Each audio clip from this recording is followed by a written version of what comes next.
সরকারি শহীদ আব্দুল সালাম কলেজের 2019-20 শিক্ষাবর্ষের ছাত্রছাত্রী, বিজ্ঞান বিভাগের ছাত্রছাত্রী অর্থাৎ দ্বাদশ শ্রেণীর শিক্ষার্থী। আশা করি তোমরা সকলে ভালো আছো। আমি তোমাদের পরেশ স্যার। আমরা রসায়ন দ্বিতীয় পত্রের প্রথম অধ্যায় থেকে আজকে ব্যাপন সূত্র নিয়ে আলোচনা করব। তো ব্যাপন সূত্র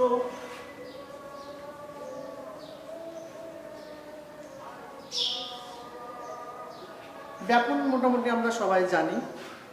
আমরা এসএসসি বা অর্থাৎ নবম দশম শ্রেণীতে ব্যাপন সম্পর্কে আমরা পড়ে আসছি যে কোনো মাধ্যমে কঠিন তরল বা গ্যাসীয় পদার্থের স্বতঃস্ফূর্ত এবং সমানভাবে ছড়িয়ে পড়ার ঘটনাকে আমরা মূলত বলি ব্যাপন। তো স্বতঃস্ফূর্ত এবং সমানভাবে বলতে আমরা কী বুঝি? অর্থাৎ আমরা সিম্পল একটা উদাহরণ যদি দেখি, একটা সেন্টের বোতলের মুখ যদি আমরা ঘরের এক কোণে খুলে রাখি, কিছুক্ষণ পরে ঘরের অন্য কোণা থেকে বা অন্য প্রান্ত থেকে আমরা সেই ঘ্রাণটা পাই। গাছে যদি কাঁঠাল পেকে যায়, রাস্তা দিয়ে যাওয়ার সময় সেই ঘ্রাণটা আমরা অটোমেটিক আমরা পেয়ে যাই। কীভাবে এটা সম্ভব হয়? এটা সম্ভব হয় বাতাসে ওই সুগন্ধযুক্ত কণাগুলো চারিদিকে ছড়িয়ে পড়ে, একা একাই চারিদিকে ছড়িয়ে পড়ে। তো এই যে গ্যাসীয় কণাগুলোর চারিদিকে ছড়িয়ে পড়া, এটাকেই আমরা মূলত বলছি ব্যাপন। ব্যাপন মূলত কেন ঘটে?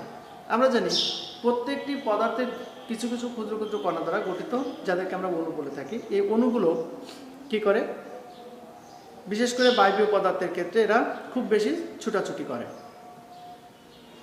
কণাগুলো ভিতরে আকর্ষণ শক্তি অনেক কম থাকে, কিন্তু গতিশক্তি থাকে অনেক বেশি।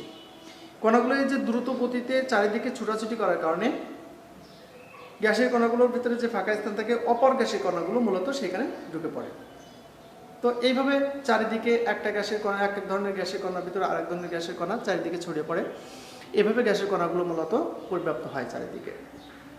আরেকটা ব্যাপার যেটা থাকে সেটা হচ্ছে, যদি আমরা কোনো আবদ্ধ পাত্রের কথা চিন্তা করি, যেমন বেলুনের ভিতরে আমরা জানি হাইড্রোজেন গ্যাস ভরে আমরা বেলুনটাকে উড়ানোর চেষ্টা করি। আমরা হাইড্রোজেন গ্যাস ভরে যদি বেলুনটাকে রেখে দিই, একদিন পর দেখা যায় যে বেলুনটা চুপসে গেছে, অনেকটা ছোট হয়ে এসেছে। এর কারণ কি? কারণ কঠিন পদার্থের ওই অর্থাৎ কঠিন পদার্থ অর্থাৎ বেলুনের যে দেয়াল বা ভিতরের অংশ, এই দেয়ালের যে কণা দ্বারা তৈরি কঠিন পদার্থের কণা, ওদের কণার ভিতরে খুব সামান্য পরিমাণ ফাঁক থাকে, যেটাকে আমরা আন্তঃনবিক ফাঁক বলি। এই আন্তঃনবিক ফাঁকের ভিতর দিয়ে গ্যাসীয় কণাগুলো তার গতির কারণে গ্যাসের বেলুনের ভিতর থেকে বের হয়ে আসে। তো চাপ এবং গতি এই দুটোই মূলত এখানে কাজ করে। তো এখানে এই যে কণাগুলো নিজে নিজে এই চারিদিকে ছড়িয়ে পড়লো, কঠিন পদার্থের কণাগুলোর ভিতর দিয়ে বের হয়ে চলে আসলো, এটা হচ্ছে আমাদের মূলত ব্যাপন। এখন এই ব্যাপন কতটুকু হবে বা কিভাবে হবে, কার ব্যাপন কম হবে, কার ব্যাপন বেশি হবে, এগুলো সম্পর্কে ধারণার জন্য আমাদেরকে একটা সূত্র শিখতে হবে। সেটা হচ্ছে গ্রাহামের ব্যাপন সূত্র। বিজ্ঞানী গ্রাহাম পদার্থের বিভিন্ন গ্যাসীয় পদার্থের কণা বা অন্যান্য পদার্থের কণা নিয়ে পরীক্ষা নিরীক্ষা করেছেন, এবং পরীক্ষা করে তিনি দেখেছেন যে প্রত্যেকটা পদার্থ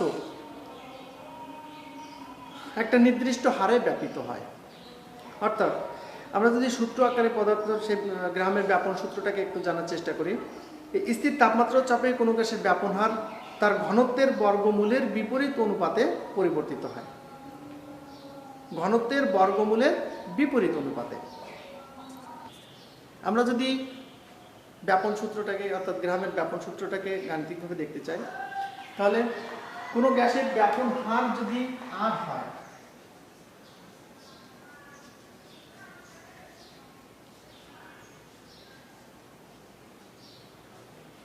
এবং ওই গ্যাসের ঘনত্ব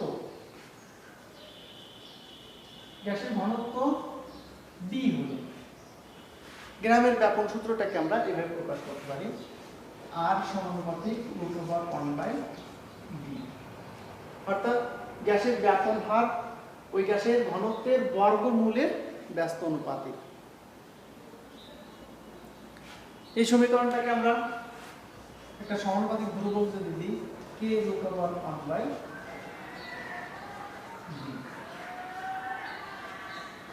এটা হচ্ছে গ্রামের ব্যাপন সূত্রের মূল অংশ। অর্থাৎ কোনো গ্যাসের ব্যাপন হার তার ঘনত্বের বর্গমূলের ব্যস্ত অনুপাতিক। এখন যদি আমরা দুটি ভিন্ন গ্যাসের কথা চিন্তা করি, এ ও বি দুটি গ্যাস,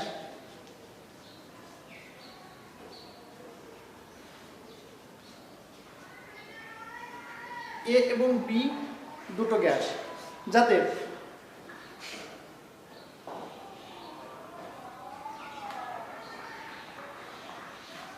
VA ও VB আয়তন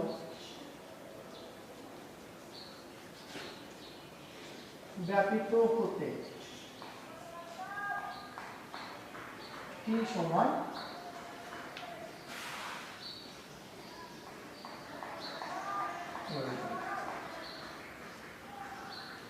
আমরা কি করি, তাহলে এই উপরের অংশটা এটা হচ্ছে কি যে ব্যাপন হার আর তার ঘনত্বের বর্গমূলের ব্যস্ত অনুপাতিক, সেটাকে আমরা যদি গাণিতিকভাবে দেখি তাহলে আসে r সমান k√1/v। এখানে k এটা হলো একটা সমানুপাতিক ধ্রুবক। এখন আমরা ধরে নিচ্ছি যে দুটো গ্যাস এ এবং বি, যাদের VA এবং VB আয়তন ব্যাপিত হতে উভয়ের ক্ষেত্রে T সময় প্রয়োজন হবে। তাহলে আমরা জানি ব্যাপন হার মানে কি, নির্দিষ্ট সময়ে কতটুকু ব্যাপিত হলো সেটা হচ্ছে তার ব্যাপন হার। তাহলে এ গ্যাসের ক্ষেত্রে ব্যাপন হার আর এ সমান কি হবে, VA/T, এবং বি গ্যাসের ক্ষেত্রে সেটা হবে RB সমান VB/T। ব্যাপন হার মানে কি, নির্দিষ্ট কত আয়তন, কত সময়, নির্দিষ্ট সময়ে কত আয়তন ব্যাপিত হলো সেটা হলো তার ব্যাপন হার। এখন এই দুটো সমীকরণ অর্থাৎ RA/RB, আমরা যদি এই দুটো সমীকরণকে আনুপাতিক হিসেবে দেখাই তাহলে VA/T/VB/T,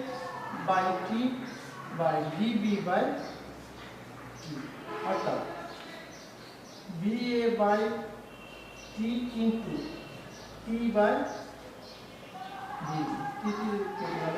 তারপর কি VA/VB। অর্থাৎ আমরা যদি দুটো ভিন্ন গ্যাস কল্পনা করি, এ ও বি দুটো ভিন্ন গ্যাস, যাদের VA এবং VB আয়তন ব্যাপিত হতে T সময় লেগেছে, তাহলে সেক্ষেত্রে ব্যাপন হার VA/VB, RA/RA সমান VA/T এবং RB সমান VB/T। তাহলে সেখান থেকে আমরা পাচ্ছি RA/RB সমান VA/VB। আবার আমরা যদি দেখি যে এ এবং বি গ্যাস, এদের ঘনত্ব যথাক্রমে এ গ্যাসের ঘনত্ব DA এবং বি গ্যাসের ঘনত্ব যদি DB হয়, তাহলে এই সমীকরণ থেকে আমরা লিখতে পারি RA/RB সমান 1/√DA ভাগ √1/DA বাই হচ্ছে √1/VB। তো এই সমীকরণটাকে আমরা লিখতে পারি 1/DA ইনটু √DB/1, অর্থাৎ যদি আমরা সহজে লিখি DB/DA। এটা 2-3 নম্বর আমরা আলাদা আলাদা সমীকরণ দিয়ে এগুলোকে রেখে দিই।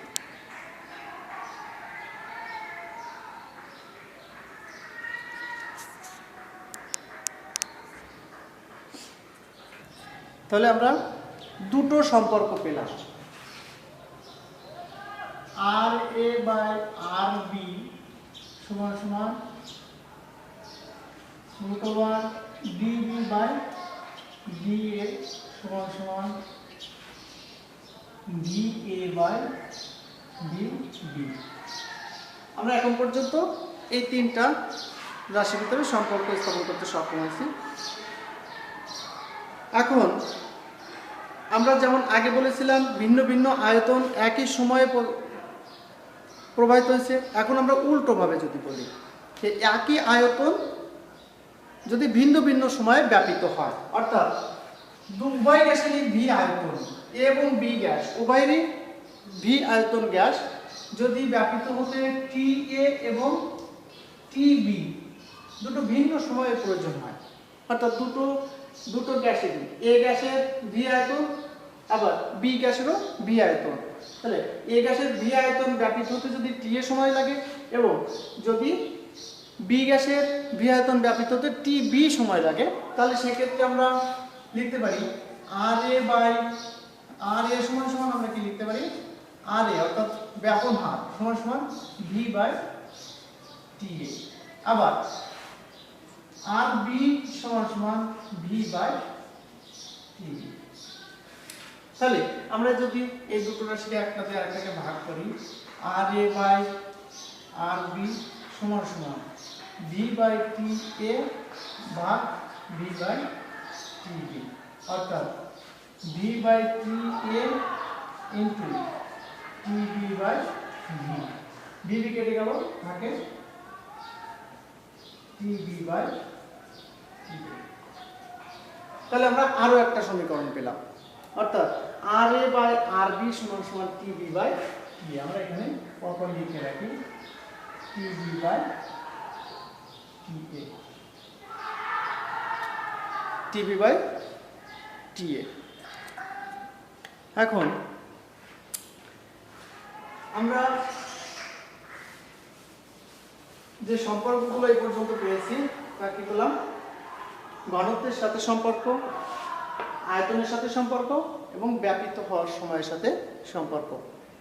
আমরা এখন দেখব, আমরা জানি ঘনত্ব ডি সমান সমান কি হবে, আমরা জানি একক আয়তনে পদার্থের ভর সেটা হলো তার ঘনত্ব, অর্থাৎ ঘনত্ব সমান সমান এম বাই ভি,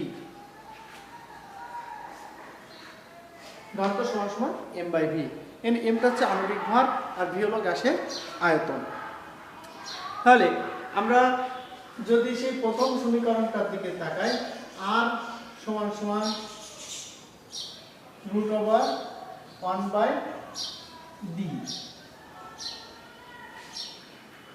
এখন আমরা যদি বলি যে এ গ্যাসের ঘনত্ব ডি এ, তাহলে আমরা এই সমীকরণটাকে লিখতে পারি আর এ সমান সমান D A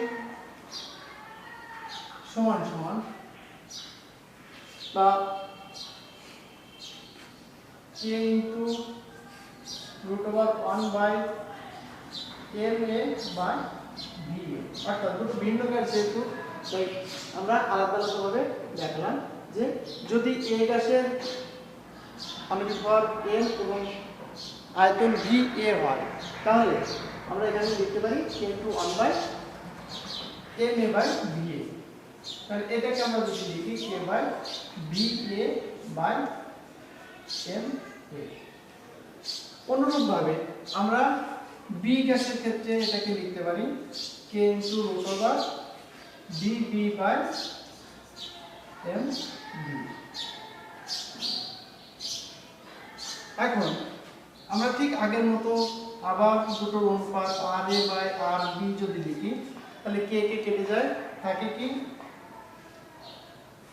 root over V A by M A, তার ভাগ হচ্ছে root over V B by M B. আমরা যদি এটাকে একই রুটের ভিতর নিয়ে আসি, V A by M A ভাগ হচ্ছে V B by M B, অর্থাৎ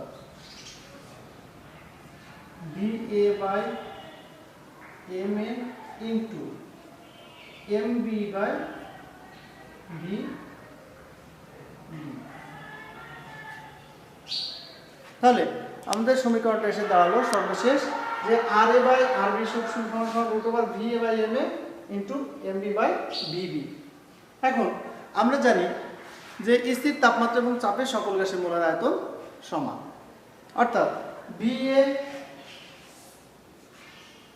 সমান সমান বিবি সমান সমান ভি আমরা ধরে নিতে পারি, কারণ স্থির তাপমাত্রা ও চাপে সকল গ্যাসের মোলার আয়তন যদি সমান হয় তাহলে ভি এ সমান সমান বিবি হয়, আর সেটাকে আমরা ভি ধরে নিই যদি, তাহলে আমরা এই রাশিটাকে পাবো কি R A by R B is equal root over b by m a into mb by b bb কেটে গেল, থাকলো কি root over mb by m। তাহলে আমরা এখান থেকে আরেকটা রাশি আমরা পেয়ে গেলাম যে যদি দুটো গ্যাসের ব্যাপন হার আর এ এবং আর বি হয় তাহলে তাদের অনুপাতটা কেমন হবে, তাদের আণবিক ভরের বিপরীত অনুপাতে, অর্থাৎ একই তাপমাত্রা চাপে বিভিন্ন গ্যাসের ব্যাপন হার তাদের আণবিক ভরের বর্গমূলের বিপরীত অনুপাতে পরিবর্তিত হয়। তাহলে এই সমীকরণটাকেও আমরা যদি এখানে অ্যাড করি তাহলে দেখা যাবে কি যে আমরা এটা সমান সমান আমরা পেলাম রুট ওভার